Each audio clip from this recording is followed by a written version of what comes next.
All right, we're going to continue with Andante. I've heard some great submissions. Very, very nice job, guys. We're going to do line 3, 4. We're going to actually stop in the first chord of line 5. And I'm going to take you through it note by note. You don't need to watch this video if you can read the notes, but you might need it for some of the rhythmic ideas. And there's one mistake I found in the piece, and I'll show you when we get there, okay? Here we go.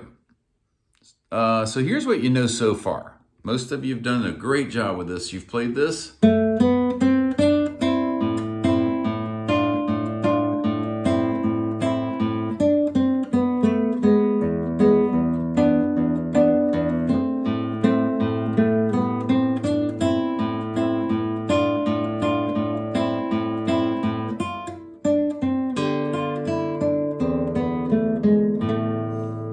Sorry about the mistake, but we're going to keep it human and leave it in there, okay?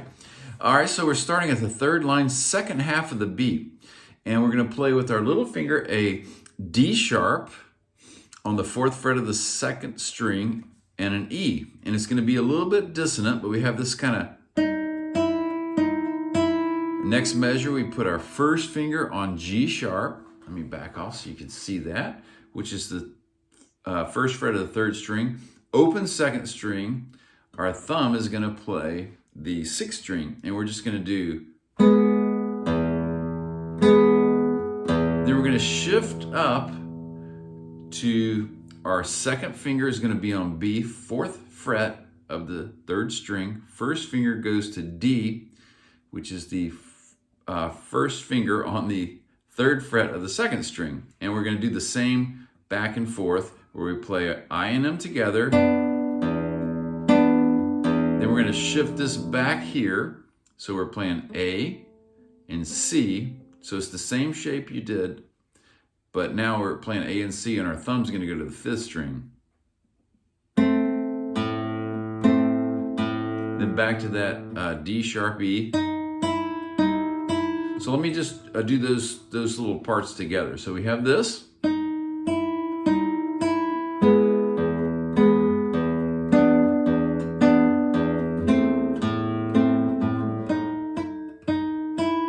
Now I'm gonna do the next measure just with the top part, and then we'll add the bass part. So the top part of the last measure of line 3, you're gonna play a D with your 3rd finger. We're gonna change the fingering just a little bit. An F with your 1st finger. So 3rd fret of the 2nd string, 1st fret of the 1st string, and we're gonna go. Then we're gonna shift the 3rd finger to the 5th fret and drop our 2nd finger on the 5th fret, okay? And then we're gonna shift our 2nd finger to the 4th fret and drop our 1st finger on string 2, fret 3. And then we're gonna shift this down to the 1st position. So we're gonna be just shifting this shape from the 3rd fret to the 1st fret, okay? So here's what those will sound like all together. So we'll be... Now let's add the bass note, which is just open 5th string, okay? Very, very simple. So here's what we have.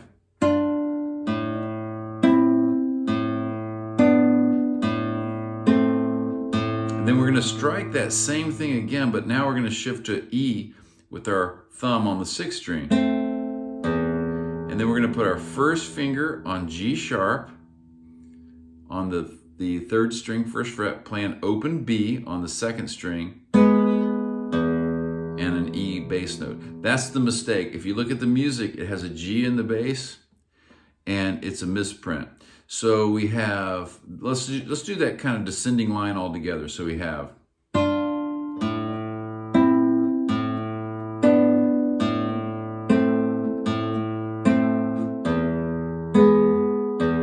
Then we're back to the D sharp E. 1st finger on G sharp, open B string. This is exactly what you did in the previous line.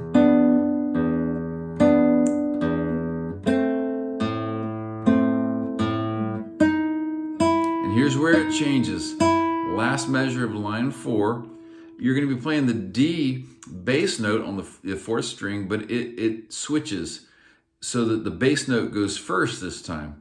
in the previous, on the end of line 3, we did this. We played I and M, followed by the bass note. And this one, we're going to start with the bass note and play the high notes, the I and M part.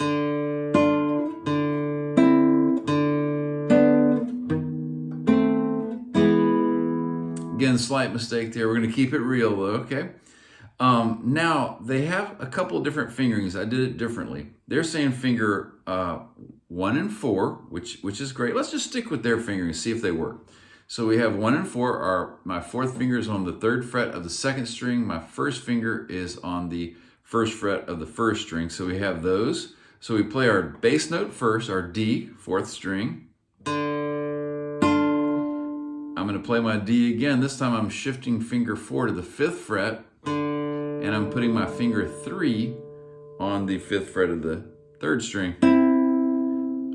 And then we're going to go fingers, they're saying 2 and 3, so my 3rd finger is going to shift to the 4th fret of the 3rd string, drop my 2nd finger on the 3rd fret of the 2nd string.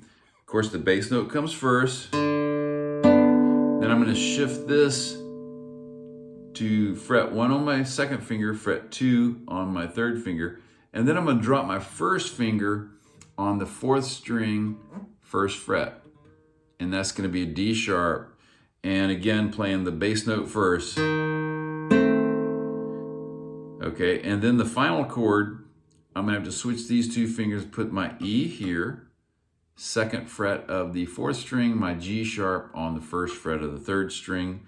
I play all 4 with P, I, M, and A. Just play them together. Some people might want to roll that chord. Okay, so I'm going to start from the 2nd half of the 3rd measure of line 4.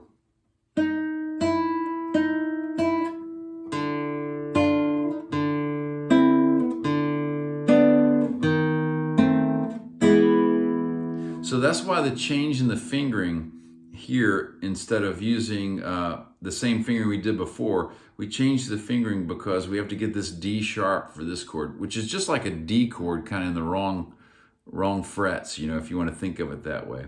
So let me go over real slowly line 3, line 4, and this will be this week's assignment. Let's get it done by Friday if we can, okay? Nice and slowly.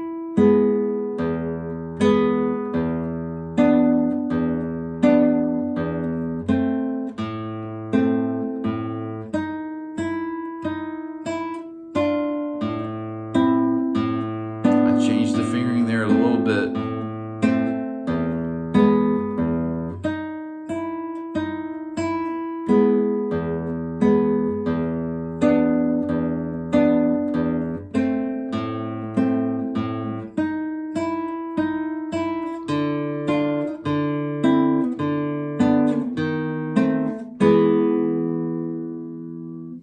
All right, have fun with that, and believe it or not, you'll be sort of finished with the piece because the rest of the piece is almost identical to what you played in the beginning. All right, have fun with it. There is another page to this piece, so we might just keep it going. I've heard some really good submissions. You guys are sounding good. The speed of the piece should be 82 on the metronome. So if I have my metronome beside me, like we always do when we practice, right? We always keep our metronome beside us, and we'll put it on 80, and let's see what that sounds like. So here's 80 on my metronome, which should be the same as yours.